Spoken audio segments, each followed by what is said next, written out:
ಬ್ರಹ್ಮಾವರ ತಾಲೂಕು ಉಪ್ಪೂರು ಗ್ರಾಮದ ಉಗ್ಗೇಲುಬೆಟ್ಟು ಚಕ್ಕುಲಿಕಟ್ಟೆ ಎಂಬಲ್ಲಿ ನಡೆದ ಘಟನೆಗೆ ಸಂಬಂಧಿಸಿ ಕುಮಾರಿ ಅಕ್ಷತಾ ಪೂಜಾರಿ ನೀಡಿದ ದೂರಿಗೆ ಸಂಬಂಧಿಸಿದ ಪ್ರಕರಣವನ್ನು ದಾಖಲಿಸುವಂತೆ ಒತ್ತಾಯಿಸಿ ಡಿಸೆಂಬರ್ 17ರಂದು ಸಂಜೆ 4:30ಕ್ಕೆ ಬ್ರಹ್ಮಾವರ ಪೊಲೀಸ್ ಠಾಣೆಯ ಮುಂಭಾಗದಲ್ಲಿ ಅನಧಿಕೃತವಾಗಿ ಮೈಕ್ ಬಳಸಿ ಪ್ರತಿಭಟನೆಯನ್ನ ನಡೆಸಿದವರ ವಿರುದ್ಧ ಇದೀಗ ಬ್ರಹ್ಮಾವರ ಠಾಣೆಯಲ್ಲಿ ಪ್ರಕರಣ ದಾಖಲಾಗಿದೆ.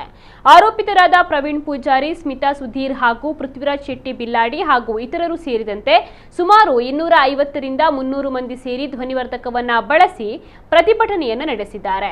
ಈ ಪ್ರತಿಭಟನೆಗೆ ಹಾಗೂ ಧ್ವನಿವರ್ಧಕ ಉಪಯೋಗಿಸಲು ಸಕ್ಷಮ ಪ್ರಾಧಿಕಾರದಿಂದ ಯಾವುದೇ ಅನುಮತಿಯನ್ನ ಪಡೆದುಕೊಂಡಿಲ್ಲ. ಸಾರ್ವಜನಿಕರಿಗೆ ತೊಂದರೆ ಉಂಟಾಗುವ ರೀತಿಯಲ್ಲಿ ಕರ್ನಾಟಕ ಪೊಲೀಸ್ ಕಾಯ್ದೆಗೆ ವ್ಯತಿರಿಕ್ತವಾಗಿ ನಡೆದುಕೊಂಡು ಕಾನೂನು ಉಲ್ಲಂಘಿಸಿರುವ ಆರೋಪಿತರ ವಿರುದ್ಧ ಕ್ರಮವನ್ನು ಜರುಗಿಸಲು ಕೋರಲಾಗಿದ್ದು ಪ್ರಕರಣ ದಾಖಲಾಗಿದೆ ಎಂದು ಪೊಲೀಸರು ತಿಳಿಸಿದ್ದಾರೆ.